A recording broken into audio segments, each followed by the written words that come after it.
Captain Jake Morrison stood on the bridge of the Earthship Independence as it moved through space toward the edge of human territory. The stars looked the same as always, but everything was about to change. 3 days ago, they had received the first message from aliens, real aliens, not the kind from movies, but actual beings from another world who wanted to talk. The message had been simple and direct. It told humans to stop their ship, turn off all weapons, and wait for inspection. The aliens called themselves the Galactic Council. They said all new species had to follow their rules. They said humans had to submit to their authority or face the consequences. Jake read the message again on his screen. Dr. Lisa Carter, the team's alien expert, stood next to him looking worried. She had been studying the alien language patterns for days. What she found made her nervous. "Captain," Lisa said quietly, "I don't think they're offering us friendship. The way they talk, the words they use, it's all about control. They expect us to bow down to them like servants." Jake nodded. He had been thinking the same thing. The aliens weren't asking for cooperation. They were demanding surrender. They wanted humans to give up their freedom before any real talks could begin. "What do other species do when they meet these aliens?" Jake asked. Lisa checked her notes. "From what I can understand, every species submits immediately. They hand over their weapons, accept alien guards on their ships, and agree to follow alien laws. No one has ever said no." Jake looked out at the stars. Somewhere out there, alien ships were waiting for his answer. They expected him to follow the same pattern as every other species. They expected humans to be afraid and give up without a fight. "Sir," said Communications Officer Tony Rodriguez, "we're getting another message from the aliens. They're demanding an immediate response." The alien message appeared on the main screen. It was longer this time and more threatening. The aliens said they had powerful warships nearby. They said resistance was useless. They said humans had 1 hour to comply or face military action. Jake read every word carefully. The aliens weren't just asking for submission. They were threatening war if humans didn't obey. They thought fear would make humans give up their independence. "Captain," said Colonel Ryan Brooks, the ship's military commander, "my Marines are ready for anything, but we need to know what we're dealing with. How strong are these aliens?" Lisa studied the alien transmissions on her computer. "They mention an empire that spans thousands of worlds. They talk about fleets with millions of ships. If they're telling the truth, they're much stronger than anything humans have ever built." Jake considered his options. He could follow the alien demands and surrender human freedom. He could try to negotiate and hope the aliens would be reasonable. Or he could do something no other species had ever done. "Dr. Carter," Jake said, "in all your research, has any species ever refused the alien demands?" Lisa shook her head. "Never. Every species submits within hours of first contact. The aliens call it the natural order. Strong species rule weak species. That's how their galaxy works." Jake smiled for the first time since receiving the alien messages. "Well, they haven't met humans before." He walked to the communication station and began recording his response. The bridge crew watched in silence as their captain prepared to make history. "This is Captain Jake Morrison of the Earth vessel Independence," he said clearly. "We have received your demands for submission. Our answer is no. Humans don't surrender our freedom to anyone. We don't bow down to alien empires. If you want to talk to humans, you'll do it as equals or not at all." Jake paused and looked at his crew. Every person on the bridge knew they were crossing a line that could never be uncrossed. They were defying an empire that had ruled the galaxy for thousands of years. "Furthermore," Jake continued, "any attempt to force human submission will be met with resistance. We're not afraid of your threats. We're not impressed by your power. Humans make our own choices about our own future." Jake ended the recording and looked at Tony. "Send that message on all frequencies. Make sure every alien ship in the area receives it." Tony's hands shook slightly as he transmitted the message. "Message sent, Captain." The bridge fell silent. as everyone waited for the alien response. They had just declared independence from an empire they had never seen. They had rejected the demands of beings who claimed to rule the galaxy. Colonel Brooks checked his weapons systems.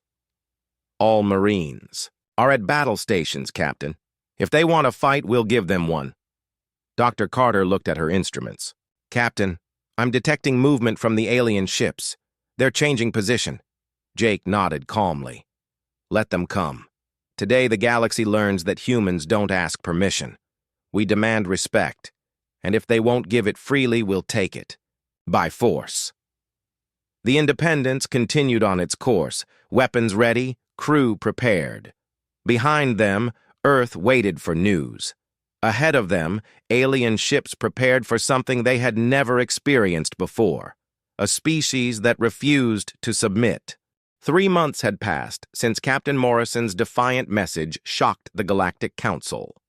Now Ambassador Helen Price stood in the grand chambers where alien species had gathered for over 3,000 years to maintain their ancient order. The massive hall stretched beyond sight, filled with beings of every shape and size imaginable. Helen was not alone. Colonel Ryan Brooks stood beside her with a full squad of human Marines. Their weapons were visible, their armor polished, their faces determined. Never before had armed soldiers entered the sacred council chambers. The sight sent waves of confusion and anger through the assembled aliens. Council Prime Zethkol towered above the other delegates. His species, the Vorthak, had evolved from predators on a harsh world. His voice boomed across the chamber as he addressed the human delegation. Newcomer species must follow proper protocol, Zethkol declared. Your warriors must lay down their weapons and kneel before this council. Only then may you request the privilege of speaking. Helen smiled coldly. She had prepared for this moment since accepting her role as Earth's first galactic ambassador. General Marcus Thompson had briefed her extensively on human strategy. The message was simple. Humans would not play by alien rules. We're not here to kneel, Helen said clearly. We're here to establish terms, human terms. The chamber erupted in shocked sounds, chittering from insectoid species, roaring from predator races, electronic protests from machine beings. No species had ever spoken to the council with such boldness. The very idea was impossible to comprehend. Zethkol's massive form trembled with rage. You do not understand your position, humans. The strong rule the weak. This is natural law. You will submit or face the consequences of your ignorance. Helen stepped forward, ignoring the weapons that turned toward her. Colonel Brooks and his Marines remained perfectly still, ready but not threatening. The message was clear. Humans were prepared for any response. In human space, Helen said loudly enough for every delegate to hear, there is no weak and strong. There are only those who stand with us and those who stand against us. The choice is yours. Admiral Vextar of the Zephyrian Navy had been observing from his position near the council leadership. His species had dominated galactic military affairs for centuries. Never had he heard such words from a newly contacted race. This is madness, he transmitted to his fleet commanders. They speak as if they have power. They have a handful of primitive ships against our millions. But even as Vextar spoke, reports were coming in from across the galaxy. 3 minor species had already signed military alliances with humanity. The Kepler farming colonies, the Titan mining guilds, and the Centauri research stations had all rejected council authority in favor of human protection. Dr. Kevin Walsh, monitoring the proceedings from Earth, understood the implications immediately. Humanity wasn't just rejecting submission. They were actively dismantling the power structure that had kept the galaxy stable for millennia. Impossible, whispered delegate after delegate as news of the human alliances spread through the chamber.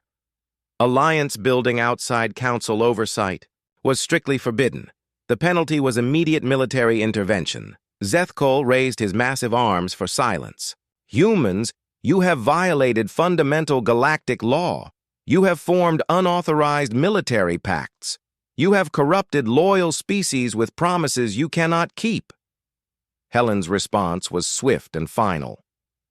We don't recognize your laws. We don't accept your authority. Any species that wishes to ally with humanity will receive our protection. Any that threaten human interests will face the consequences. The threat was unmistakable.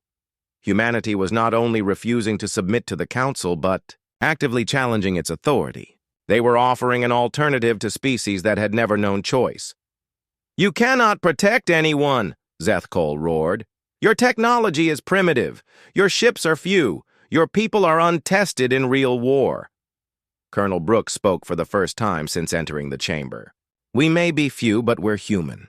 That makes all the difference. The simple statement carried more weight than any threat.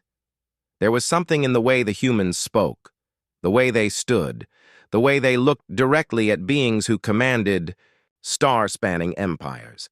They showed no fear, no doubt, no willingness to compromise. Ambassador Price delivered her final message to the Council. The age of forced submission is ending. Humanity offers a new way, voluntary cooperation between equals. Join us willingly and prosper. Oppose us and discover what human determination really means. As the human delegation prepared to leave, Zethkol made one last attempt to assert traditional authority. You will regret this defiance, humans. The Council has maintained order for 3,000 years. We will not allow you to destroy that order. Helen turned back one final time. We're not destroying your order. We're replacing it.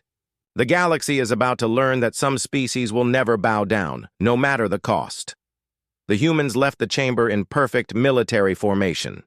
Behind them, chaos erupted as delegates struggled to understand what they had witnessed. For the first time in galactic history, a species had not only refused submission, but had actively challenged the fundamental assumptions that governed all interstellar relationships. General Thompson, receiving reports from the Council chambers, began preparing Earth's defenses. War was inevitable now. The Council could not allow humanity's defiance to go unpunished. But humanity had advantages the aliens couldn't understand. They fought differently. They thought differently.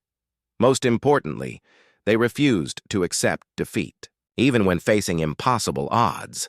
The galaxy was about to learn what that really meant. Admiral Rick Davis commanded the human fleet that moved to protect the Kepler colonies when Zephyrian warships appeared at the edge of the system. Intelligence reports indicated a massive alien force approaching, over 200 vessels led by Fleet Commander Quinthara, one of the Zephyrian Empire's most experienced military leaders. The humans had 37 ships. The odds were impossible by any reasonable calculation. But Admiral Davis had stopped believing in reasonable calculations the day humans decided to defy the galactic order. All ships, this is Admiral Davis, he transmitted to his fleet. Remember, you're training. We don't fight like them. We don't think like them. That's our advantage. Commander Sarah Mitchell received the transmission aboard her destroyer squadron at the outer edge of the system. Her 5 ships were fast, lightly armed, and crewed by some of the most aggressive pilots in the human fleet. Against traditional galactic tactics, they should have been worthless. Mitchell here, Admiral, she responded. My destroyers are ready. Give us a target and we'll show these aliens what human speed looks like. The Zephyrian fleet approached in perfect formation, row after row of massive warships moving in precise patterns that had dominated galactic warfare for centuries. Each ship was larger than anything humans had built. Each carried weapons that could destroy human vessels with single shots. Fleet. Commander Quinthara studied the human positions with growing confusion. The tiny human fleet wasn't forming proper battle lines. Instead of organizing into the traditional formations that allowed for honorable ship-to-ship combat, the humans were scattered across the system in apparently random positions. They don't understand proper warfare, Quinthara informed her subordinates. They're positioning like pirates rather than a military force. This will be easier than anticipated. But when the Zephyrian fleet crossed the asteroid belt that marked the traditional battle boundary, everything went wrong at once. Commander Mitchell's destroyers struck from 3 directions simultaneously, moving at speeds that defied Zephyrian expectations. They hit hard, broke away, and vanished back into the asteroid field before return fire could be coordinated. Impossible, Quinthera muttered as her formation wavered. They're not engaging according to protocol. They're attacking without declaring formal combat intentions. Admiral Davis watched the engagement from his command ship, positioned behind a large asteroid that concealed his presence. Human tactics had been developed through centuries of warfare among themselves. They had never learned the galactic rules about honorable combat because they had never known such rules existed. "All ships, execute Thunder Run," Davis commanded. The order sent human vessels charging through the Zephyrian formation from every direction at once. Instead of the stately ship-to-ship duels that characterized galactic warfare, the humans brought chaos. They attacked weak points, targeted command ships, and completely ignored the traditional rules of engagement. Captain Tony Rodriguez commanded a human cruiser that punched through the Zephyrian center line and opened fire on their flagship. The attack was suicidal by galactic standards. Smaller ships never directly engaged capital vessels. But Rodriguez wasn't following galactic standards. "This is Rodriguez to all human ships," he transmitted as his weapons pounded the enemy flagship. "They build big, but they don't build smart. Hit them where they're weak and keep moving." The Zephyrian response was swift and devastating. Their return fire destroyed Rodriguez's cruiser in seconds, but the damage was done. The enemy flagship was crippled, its command structure in chaos. More importantly, the entire Zephyrian fleet had seen a tiny human ship attack their largest vessel without hesitation. "They're insane," reported Zephyrian Captain Veltar as he watched human ships execute attack runs that should have been impossible. "They're willing to die for tactical advantages that make no sense." But the real shock came when Quinthara attempted to end the battle by targeting civilian installations on the planet below. In traditional galactic warfare, threatening civilians forced immediate surrender. Species always chose submission over the destruction of their non-combatants.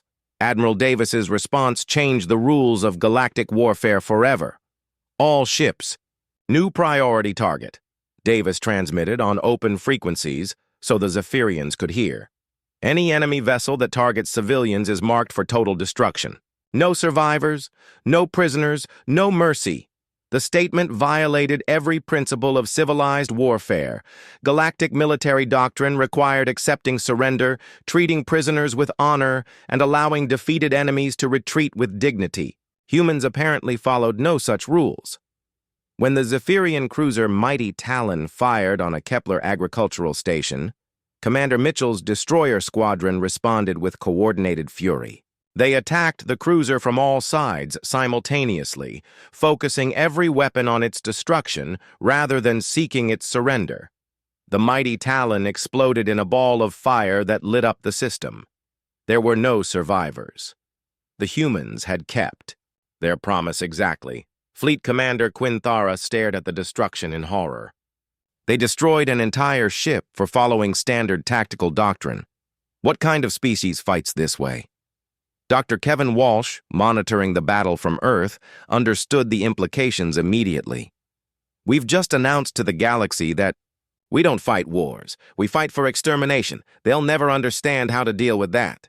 The battle ended when Admiral Davis personally led a strike against the Zephyrian command ship. Instead of seeking honorable single combat with Quinthara, Davis brought his entire remaining fleet against one target. The Zephyrian flagship died. Under concentrated human fire, the surviving Zephyrian ships retreated in complete disorder.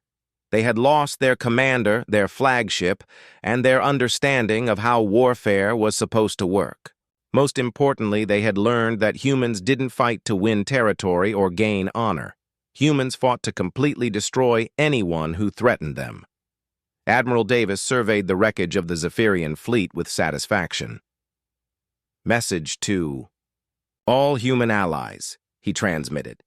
"This is what happens to anyone who threatens human interests. We don't negotiate with bullies, We eliminate them. The message spread across the galaxy within hours. Humanity had not only defeated a superior force, but had done so using tactics that violated every understanding of proper warfare.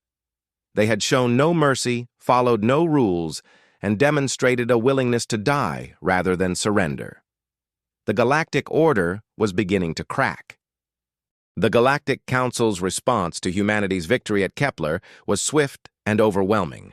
Within 6 weeks, the largest military force in recorded galactic history assembled at the edge of human space. 16 different species contributed. Ships to the Armada, led by the full might of the Zephyrian Imperial Navy. Admiral Vextar commanded the combined fleet from his massive flagship, the Eternal Dominance. The ship alone was larger than most human space stations. Around it, thousands of alien vessels stretched across space in formations that had never known defeat. "Today we restore proper order," Vextar announced to his commanders. "The humans will learn the price of defying 3,000 years of galactic law." On Earth, President Linda Carter addressed the human population as enemy fleets gathered beyond Pluto. The numbers were staggering. Over 4,000 alien ships against fewer than 200 human vessels. Every military simulation showed certain defeat. "My fellow humans," President Carter said from the steps of the rebuilt United Nations building, "we face the largest invasion force in galactic history. They come to make us kneel, to force us into submission, to break our spirit. Our answer remains the same as it has always been: never." Admiral Peter Hayes commanded humanity's desperate defense from his flagship, the Defiant, positioned near Mars. He had every human warship, every defense platform, every armed vessel that could fly. It wasn't enough. It could never be enough. But Hayes had something the aliens had never encountered: humans who refused to accept impossible odds. "All ships, this is Admiral Hayes," he transmitted to the human fleet. "We're outnumbered 20 to 1. The enemy has better ships, bigger guns, and more experience. They think that means they've already won." Hayes paused, looking out at the approaching alien armada that filled space like a metal storm. "They're wrong. We don't fight fair. We don't fight honorably. We fight to win. Today we show the galaxy what that really means." Captain Amy Foster commanded the stealth ship Shadow, hidden in the asteroid belt between Mars and Jupiter. Her vessel was experimental, built using technology that the aliens didn't know existed. She watched enemy formations pass by, noting their positions, their weaknesses, their blind spots. "Admiral," Foster transmitted on encrypted frequencies, "I count 47 command ships in the enemy fleet. They're keeping their leaders far from the fighting, just like always." Hayes smiled grimly. The aliens followed traditional battle doctrine that kept commanding officers safe while their subordinates fought and died. It was logical, efficient, and completely predictable. "Foster, prepare for Operation Headhunter. Target every command ship you can reach. Ignore everything else." The aliens expected traditional space combat, orderly fleets meeting in open battle, ship-to-ship duels, and eventual human surrender when their losses became unbearable. Instead, they faced something that shattered every assumption about how warfare worked. The battle began when the alien fleet crossed the orbit of Mars. Captain Steve Harrison commanded the first human response, a squadron of modified freighters, loaded with explosives and guided by volunteer pilots who had no intention of surviving the encounter. "This is Harrison to all Suicide Squad pilots," he transmitted. "Remember, we're not here to trade shots. We're here to cause maximum damage. Target their biggest ships and make every death count." The alien fleet watched in horror as human ships deliberately crashed into their vessels, detonating massive explosives that crippled or destroyed targets many times their size. It was beyond comprehension. Humans were literally sacrificing themselves for tactical advantages. "They're ramming our ships," reported Zephyrian Captain Thekmore as his cruiser took damage from a human freighter that had exploded against its hull. "They're using suicide attacks as standard tactics. But the real nightmare began when Captain Foster's stealth ships struck the alien command structure. Moving unseen through the massive fleet, human vessels targeted the leadership ships that the aliens thought were safely protected. Admiral Vextar's first indication of disaster came when 3 command ships exploded simultaneously in different parts of his fleet. The attacks had been perfectly coordinated, striking at the exact moment when maximum damage could be inflicted. "Impossible!" Vextar transmitted as reports flooded in. "How are they reaching our command vessels? They should be engaging our forward lines." Commander Jennifer Lee piloted the experimental ship Freedom through the heart of the alien fleet. Her vessel's advanced stealth systems making her invisible to enemy sensors. Her target was the alien flagship itself, the massive eternal dominance that commanded the entire invasion force.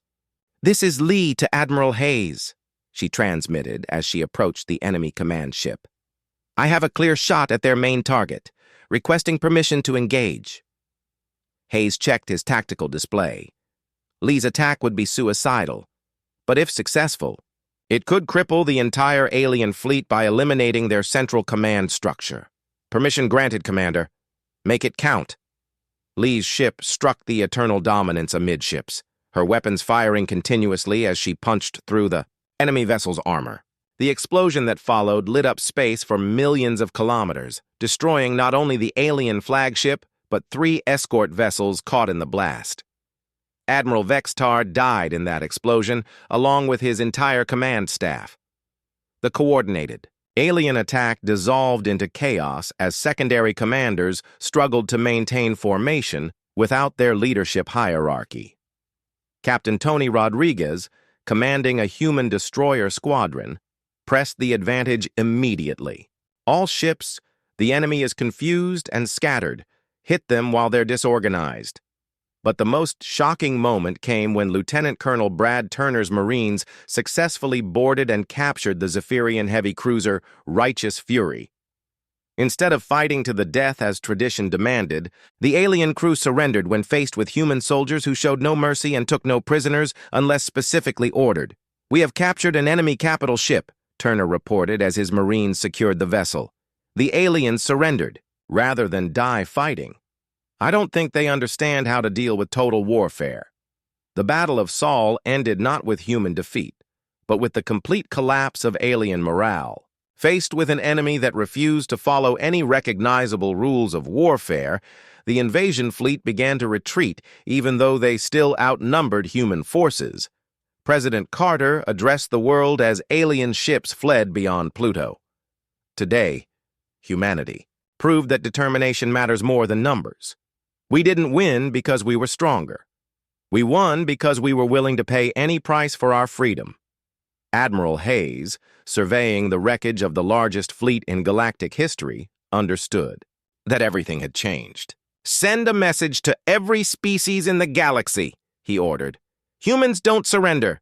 We don't negotiate from weakness. Attack us, and we'll destroy you completely." The message was clear to every intelligence in the galaxy. The age of easy conquest was over. 6 months after the Battle of Sol, the galaxy had transformed beyond recognition. The great council chambers that had maintained order for 3 millennia lay empty and abandoned. In their place, a new structure had emerged, the Coalition of Free Worlds, built on principles that would have been unthinkable before humanity's arrival. Ambassador Helen Price stood before representatives from 47 different species in the new chambers built on the neutral world of Haven. Unlike the old council with its rigid hierarchies and submission protocols, this assembly operated on a simple principle. Every species had an equal voice regardless of military power or technological advancement. "The age of forced submission is over," Helen declared to the gathered delegates. "Humanity didn't come to this galaxy to rule. We came to prove that no one has to bow down to anyone else." The transformation had been staggering. Within weeks of humanity's victory at Sol, dozens of species had declared independence from the traditional galactic empires. The Kepler Collective had grown from 3 minor allies to a coalition spanning 17 star systems, all protected by the Joint Defense Force commanded by Admiral Rick Davis, Dr. Kevin Walsh, now serving as Earth's chief scientific advisor to the coalition, had spent months studying the psychological impact of humanity's defiance. The results were remarkable. Species that had accepted subjugation for thousands of years suddenly remembered what independence meant. It wasn't just military victory, Walsh explained to the coalition leadership. We showed them that resistance was possible. We proved that the strong don't always win simply because they're strong. The old powers had not accepted these changes peacefully. The Zephyrian Empire, though badly damaged by their defeat at Sol, still controlled hundreds of worlds. Other traditional powers, like the Morgoth hegemony and the Vectari Dominion, had begun forming their own military alliances to counter the growing influence of the human-led coalition. General Marcus Thompson, now commanding all coalition military forces, understood that the real war was just beginning. We won the first battle by surprising them, he explained to his staff. They won't make the same mistakes twice. They're adapting to our tactics, learning to fight like us. But humanity had advantages that went beyond military innovation. Captain Jake Morrison, promoted to Fleet Admiral after his role in First Contact, had become something unprecedented in galactic history. A military leader followed by soldiers from dozens of different species. The old galaxy was built on fear, Morrison explained to a gathering of coalition military commanders. Species obeyed because they were afraid of being destroyed. We're building something new. Loyalty based on mutual respect and shared values. The most dramatic example of this change came when former Zephyrian Admiral Vextar requested asylum with the coalition. His homeworld had been stripped of rank and status after the defeat at Sol, but rather than seeking revenge, he had studied human military philosophy and reached stunning conclusions. Your species fights differently because you think differently, Vextar explained during his asylum hearing. You don't see warfare as a tool for dominance. You see it as a tool for protection. That changes everything about how and why you fight. Helen Price had personally advocated for Vextar's acceptance into the coalition. His knowledge of traditional galactic military structure was invaluable, but more importantly, his conversion to coalition principles sent a powerful message to other alien military leaders. We judge beings by their actions, not their origins, Helen had argued. If former enemies can become allies, then this coalition represents real hope for lasting peace. President Linda Carter, reflecting on humanity's first year as a galactic power, had come to understand the true scope of what they had accomplished. Earth was no longer an isolated world hoping for peaceful contact with advanced aliens. It had become the beating heart of a revolutionary movement that was reshaping galactic civilization. We didn't just refuse to submit, Carter explained in her address to the Coalition Assembly. We proved that submission isn't natural law. We showed that every species has the right to determine its own destiny. The practical challenges were enormous. Coalition worlds needed protection from traditional powers that saw the new alliance as a threat to galactic stability. Trade networks built on thousands of years of established hierarchy had to be rebuilt from scratch. Most difficult of all, species that had never known equality had to learn how to cooperate as partners rather than rulers and subjects. Commander Sarah Mitchell, now commanding Coalition Naval Intelligence, had identified the key challenge. The old powers aren't just fighting to maintain territory. They're fighting to preserve a way of thinking that puts some species above others. That's why this conflict will never end with simple military victory. But humanity had planted seeds that could not be uprooted. On world after world, species that had accepted subjugation for millennia were asking dangerous questions. Why should we obey? What gives them the right to rule us? Why can't we choose our own path? Admiral Hayes, now serving as Coalition Defense Coordinator, had established military academies on a dozen worlds where human tactics were taught alongside traditional galactic strategies. The results were revolutionary, multi-species crews that fought with human determination but alien innovation. "We're not just teaching them how to fight," Hayes explained to visiting Earth officials. "We're teaching them why to fight. Once AI species understands that freedom is worth dying for, they become unstoppable." The galaxy's response to these changes varied dramatically.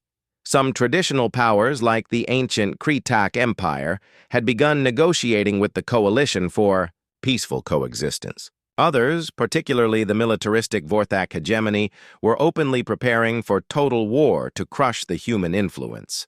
Captain Amy Foster, commanding the Coalition's expanding intelligence network, had identified the true scope of the coming conflict. "This isn't about territory or resources anymore," she reported to Coalition leadership. "This is about whether the galaxy will be ruled by fear or governed by choice." As the first anniversary of First Contact approached, humanity faced a galaxy transformed by their refusal to submit. Millions of beings who had never known freedom were tasting independence for the first time. The old order was crumbling, but what would replace it remained uncertain. The revolution had begun, but the war for the galaxy's future was far from over.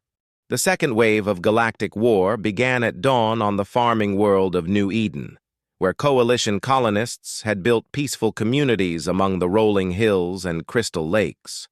The attack came without warning. Vorthak death ships dropping from hyperspace like metallic locusts, their weapons already firing as they entered the atmosphere. Colonel Ryan Brooks commanded the Coalition ground forces that responded to the invasion. His mixed unit of human Marines and alien volunteers had been training together for 8 months, but this was their first real test against an enemy that showed no mercy. "All units, this is Brooks," he transmitted as Vorthak landing craft began disgorging their troops across the planet's surface. "Remember your training. We don't fight for territory. We fight for the people who can't fight for themselves." The Vorthak had chosen New Eden specifically because its population included families from 12 different Coalition species. The attack was designed to send a message: join the humans and watch your civilians die. It was psychological warfare. At its most brutal, Captain Jennifer Lee, commanding a squadron of Coalition fighters in orbit above the planet, watched enemy ships target schools and hospitals with growing rage. The Vorthak weren't just invading military targets. They were deliberately targeting non-combatants to break Coalition morale. "Admiral Davis," Lee transmitted to the Coalition fleet commander, "they're targeting civilian areas. Request permission to engage with full force." Admiral Davis, watching the battle unfold from his flagship, understood the enemy strategy immediately. The Vorthak wanted the Coalition to respond with outrage, to abandon tactical discipline in favor of emotional revenge. It was a trap designed to turn humanity's protective instincts against them. "Permission granted, Captain," Davis replied. "But stay focused. They want us angry. Give them professional instead." The battle for New Eden became a turning point in Coalition military doctrine. Instead of responding to Vorthak brutality with equal savagery, Coalition forces demonstrated something the galaxy had never seen: disciplined fury combined with absolute determination to protect the innocent. Lieutenant Colonel Brad Turner led his Marines in a desperate defense of the planet's main civilian shelter. The Vorthak had surrounded the facility with overwhelming numbers, but Turner's mixed unit of humans and alien volunteers refused to retreat.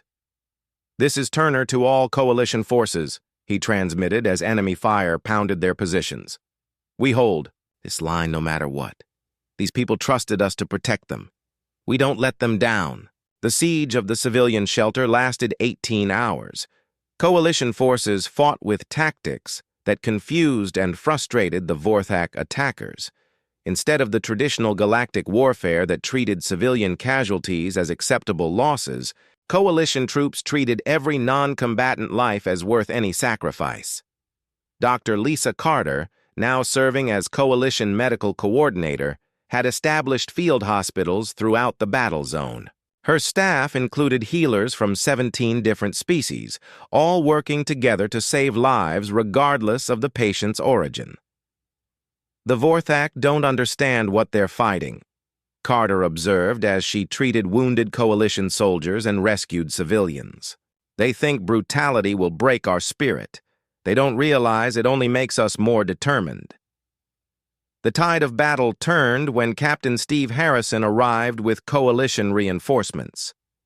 His fleet included ships from 8 different species, all fighting under human tactical command but using their own unique technologies and capabilities. "This is Harrison to all coalition vessels," he transmitted as his fleet engaged the Vorthak orbital forces. "We're not here for conquest. We're here for rescue. Every civilian life saved is a victory worth any cost."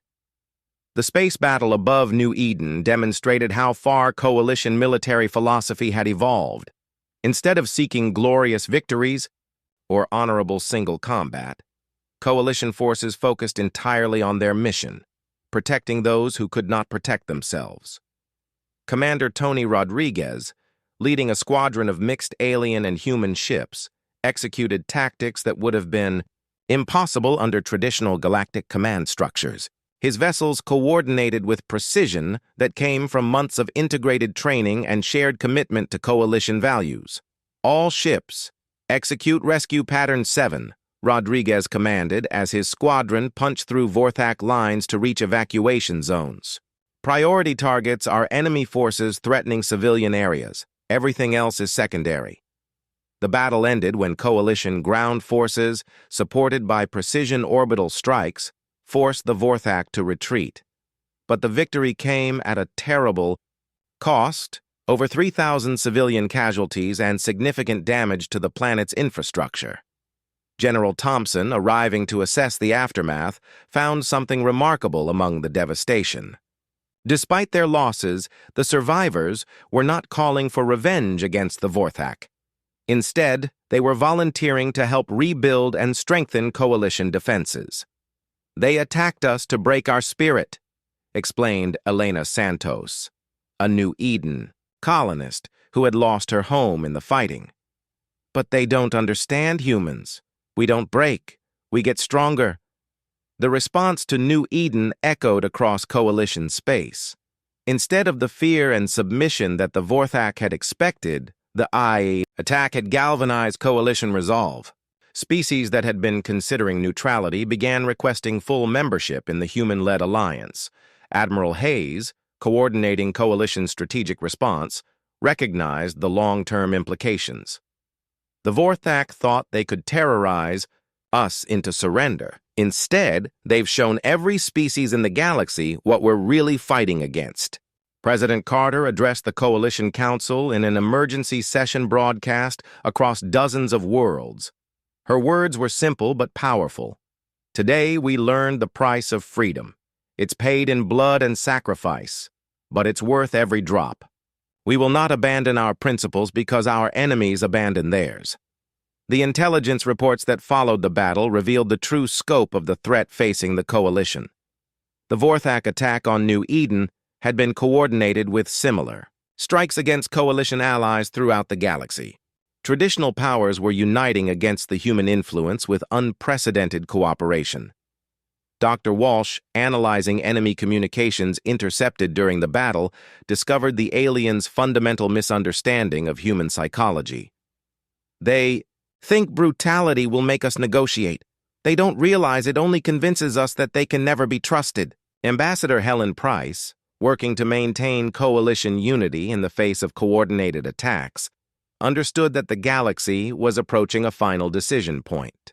Species would have to choose between the old order of strength-based dominance and the new model of cooperative equality. "We're not fighting for territory or resources," she explained to coalition representatives gathering for an emergency session. "We're fighting for the right of every species to determine its own future without fear." The aftermath of New Eden marked the end of any possibility for peaceful coexistence between the coalition and the traditional galactic powers. Both sides now understood that only one vision of galactic civilization could survive. The real war was just beginning. The Third Galactic War erupted across 17 star systems simultaneously as the ancient powers launched their final coordinated assault against the Coalition. The Vorthak hegemony, Morgoth Empire, and reformed Zephyrian fleets struck with overwhelming force, determined to crush human influence before it could spread further. Fleet Admiral Morrison commanded the Coalition's desperate defense from his flagship, now renamed the Liberation. Around him, the largest military force in human history, prepared for battles that would determine the fate of galactic civilization. But even with alien allies, the Coalition was outnumbered 3-1. All ship commanders, "This is Morrison," he transmitted to the mixed fleet of human and alien vessels. "Today we fight for more than survival. We fight for the right of every species to live free. Make every shot count." The enemy strategy was simple and brutal. Overwhelm Coalition forces, with superior numbers while targeting civilian populations to break morale. Traditional galactic powers had united behind a single principle: the human model of equality could not be allowed to survive. Captain Amy Foster, commanding Coalition intelligence operations, had intercepted communications that revealed the true scope of enemy plans. "Admiral, they're not just trying to defeat us militarily. They want to make an example of every Coalition world. Complete destruction to terrify other species into submission." The battle for the Centauri system became the first test of total warfare between old and new galactic orders. Admiral Davis led Coalition forces against a combined enemy fleet that included ships from 7 different traditional powers. The odds were impossible, but Coalition tactics had evolved far beyond anything the aliens expected. "All squadrons, execute Phoenix formation," Davis commanded as enemy fleets approached the system's outer planets. "Remember, we don't fight their kind of war, we fight ours." Coalition ships moved in patterns that defied traditional understanding of space combat. Instead of orderly battle lines, they fought as coordinated swarms, striking from multiple directions while protecting each other with tactics developed through months of integrated training. Commander Sarah Mitchell, leading a mixed squadron of human and alien vessels, demonstrated the evolution of Coalition military thinking. Her ships included Kepler agricultural haulers converted to light cruisers, Centauri research vessels armed with experimental weapons, and human destroyers modified with alien technology. "This is Mitchell to all Phoenix units," she transmitted, as her squadron engaged enemy forces. "We're not just different ships working together. We're one fleet with many voices. Show them what that means." The space battle raged for 6 days as Coalition forces held defensive positions around Centauri Prime. Enemy fleets attempted traditional breakthrough tactics only to find themselves facing coordinated resistance that adapted to every assault. When traditional powers tried to target civilian areas, Coalition forces responded with focused fury. Captain Jennifer Lee, commanding the experimental ship Vengeance, executed a maneuver that became legendary in Coalition military history. Her vessel, equipped with stealth technology and advanced weapons, penetrated deep into enemy formation to eliminate their command structure. "All Coalition forces, this is Lee," she transmitted as her ship approached the enemy flagship. "I'm going to cut the head off this snake. When their coordination breaks, hit them with everything." Lee's attack succeeded beyond all expectations. Her ship destroyed not only the enemy command vessel, but damaged 2 escort ships so severely that they retreated from the battle. The enemy fleet, suddenly without central coordination, began fighting as individual ships rather than a unified force. Lieutenant Colonel Turner, defending Coalition installations on the planet's surface, coordinated with orbital forces to identify enemy weaknesses. His ground troops included soldiers from 12 different species, all trained in human tactics, but bringing their own unique capabilities to the fight. "Coalition ground control to all orbital units," Turner transmitted during the heaviest fighting. "Enemy landing zones are marked for precision strikes. Be advised we have mixed populations in all target areas. Accuracy is essential." The coordination between space and ground forces demonstrated how thoroughly coalition military doctrine had integrated different species' strengths. Human tactical flexibility combined with alien technological advantages and unique biological capabilities created fighting units that were greater than the sum of their parts. Dr. Carter treating wounded soldiers from both sides in coalition. Field hospitals observed something remarkable about enemy prisoners. Unlike the propaganda depicting coalition forces as savage terrorists, captured enemy soldiers found themselves receiving medical care equal to coalition wounded. "They don't understand why we're helping them," Carter reported to Coalition Command. "Their own medical doctrine allows wounded enemies to die. They're shocked that we treat them like people." The psychological impact of coalition medical policy proved as important as military victories. Enemy soldiers began surrendering rather than fighting to the death, knowing they would be treated humanely. Some even requested asylum, asking to join the force that had shown them unexpected mercy. General Thompson, coordinating coalition strategy across multiple star systems, recognized that the war was being won as much by coalition principles as by coalition weapons. "We're not just defeating their armies," he explained to President Carter. "We're proving that our way of life is superior to theirs." The turning point came when 3 traditional power species switched sides in the middle of battle. The Kefri, Zil-Noth, and Mercari had sent fleets to support the assault on coalition territory, but their crews mutinied when ordered to target civilian populations. Admiral Hayes, commanding coalition reinforcements arriving at Centauri, received surrender offers from ships that had been trying to kill his forces hours earlier. "Coalition, fleet, this is Hayes. We have multiple enemy vessels requesting to join our forces. Apparently, they've had enough of fighting for empires that order them to murder innocents." The defections created chaos in enemy ranks as traditional powers realized their own soldiers were no longer reliable. Species that had been loyal for centuries began questioning orders that conflicted with the coalition model of honorable warfare. Captain Rodriguez, leading coalition forces in the final assault against remaining enemy positions, coordinated with former enemies who had switched sides mid-battle. "All units, including our new allies, we advance together. Today we prove that anyone can choose freedom." The Third Galactic War ended not with total victory or defeat, but with the complete transformation of how galactic civilization understood warfare itself. Traditional powers found their own populations demanding the rights and protections that coalition citizens enjoyed. Ambassador Price, addressing representatives from worlds across the galaxy, summarized the new reality. This war didn't end because one side was stronger. It ended because everyone realized they deserved better than living in fear of their own governments.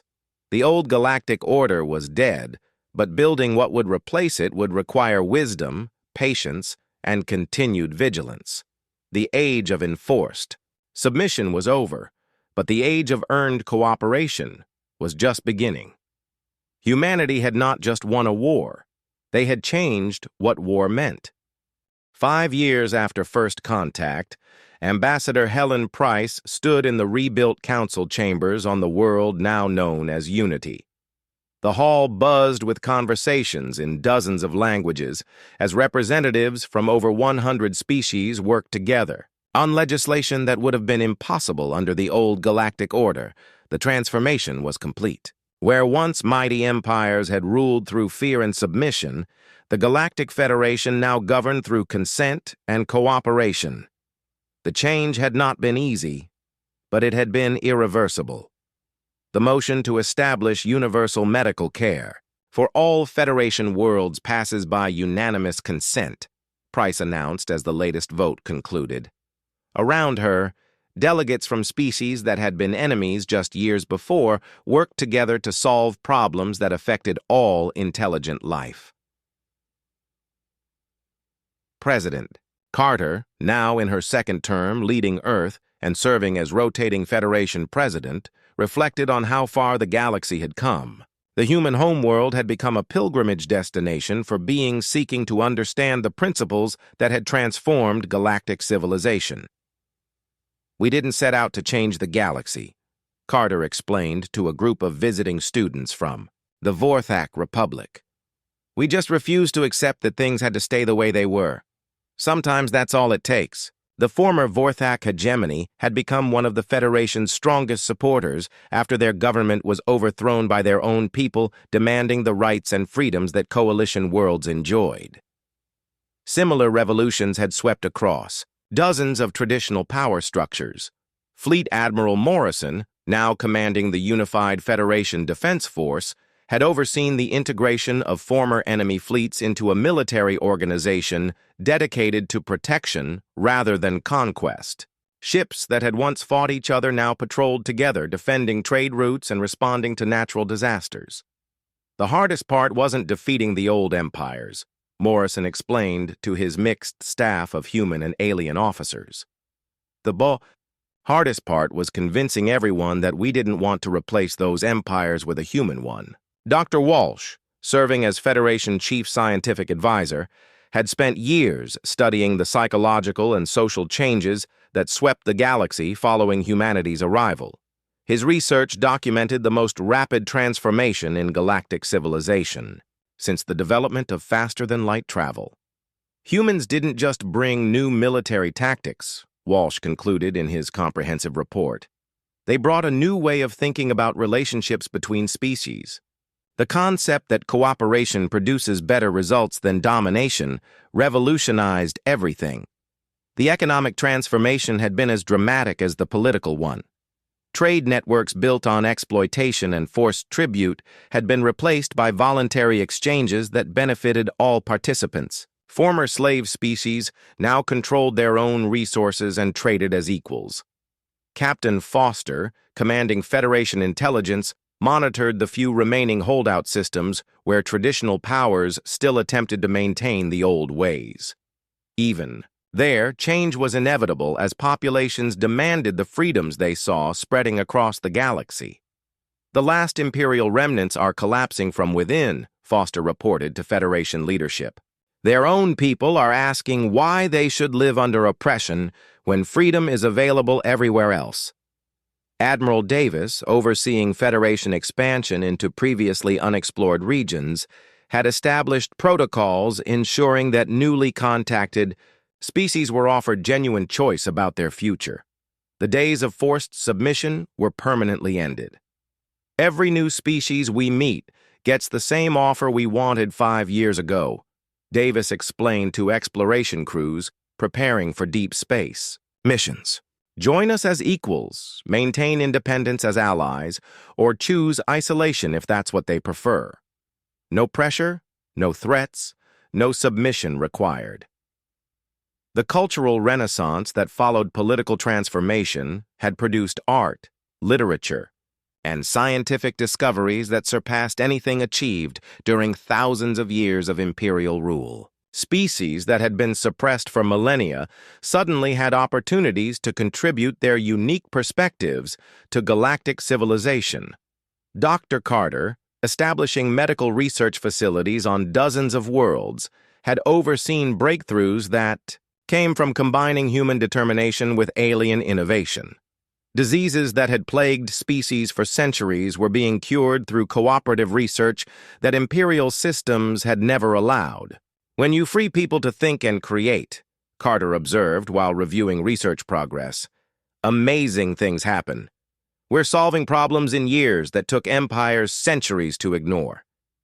Commander Mitchell, training the next generation of Federation officers at the Academy on New Terra, taught integrated tactics to students from 47 different species. The classes included former enemies working together to master concepts that had revolutionized galactic warfare. "The old way treated military service as enforced duty," Mitchell explained to her diverse students. "The Federation way treats it as voluntary service to protect something worth defending. That makes all the difference in how and why we fight." The social transformation had been perhaps the most remarkable change. Species that had been taught to fear and hate each other now intermarried, established joint colonies, and created art that celebrated diversity rather than dominance. General Thompson, observing Federation Day celebrations across dozens of worlds, marveled at how completely the galaxy had embraced human values of equality and cooperation. Former enemies celebrated together, their children growing up without the prejudices that had divided the galaxy for millennia. Humans didn't conquer the galaxy, Thompson realized as he watched mixed species families enjoying festivals together. We liberated it. There's a difference that matters more than we ever imagined. Captain Rodriguez, commanding exploration missions to distant galaxy edges, had discovered something remarkable. Even species that had never heard of humans were developing similar ideas about cooperation and equality. The concept of freedom, once introduced, seemed to spread naturally. "It's like we lit a fire that keeps spreading," Rodriguez reported from the galactic rim. Species thousands of light years from human space are rejecting domination-based governments and demanding self-determination. As the 5th anniversary of First Contact approached, humanity faced a galaxy transformed beyond recognition. The fearful, oppressive civilization they had encountered was gone, replaced by something unprecedented, a truly free galactic community. Ambassador Price, preparing for the anniversary celebration, reflected on the journey that had brought them to this point. "We came to the stars hoping to find friends. Instead, we found slaves who didn't know they were slaves, so we showed them what freedom looked like." The lesson had been simple but profound. Sometimes the most important thing you can do is refuse to accept the way things are. Humanity had said no to galactic oppression, and in doing so, had given every other species permission to say no as well. The galaxy was free, and it would never go back.